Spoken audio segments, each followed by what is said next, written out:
ইউরোপে দ্বিতীয় বিশ্বযুদ্ধ সমাপ্তির ৮০ বছর পূর্তি উপলক্ষে লন্ডনে অনুষ্ঠিত হলো বিশাল সামরিক কুচকাওয়াজ।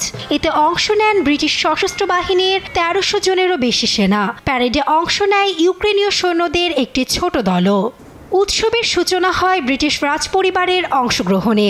রাজা চার্লস, রানী ক্যামিলা ছাড়াও স্ত্রী ও সন্তান সহ উপস্থিত ছিলেন প্রিন্স উইলিয়াম, ছিলেন প্রধানমন্ত্রী কিয়ার স্টারমার সহ বহু প্রবীণ নেতারাও। দিনটি উপলক্ষে সোমবার থেকে ৪ দিনের অনুষ্ঠানমালার আয়োজন করে ব্রিটিশ সরকার। নেওয়া হয় নানা পরিকল্পনা। সোমবার সকাল থেকেই বাকিংহাম প্যালেসে জড়ো হতে শুরু করেন হাজার হাজার মানুষ। বিজয় দিবস উদযাপন করতে আমরা এখানে এসেছি। আমি কমনওয়েলথ দেশ ঘানা থেকে এসেছি।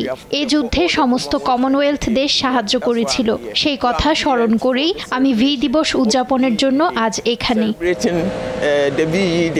এর আগে মধ্য দুপুরে দিনটি উপলক্ষে লন্ডনের বিখ্যাত বিগ ব্যান ঘড়ির ঘণ্টা বাজানো হয়।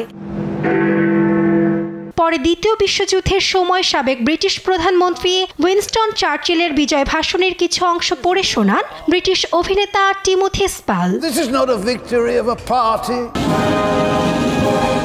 সবশেষ লাল সাদা নীল রঙের ধোঁয়ার কুণ্ডলী উড়িয়ে ফ্লাইপাস্টে অংশ নেয় রয়্যাল এয়ারফোর্সের আধুনিক ২৩টি বিমান, যার ভেতর ছিল রেড অ্যারো।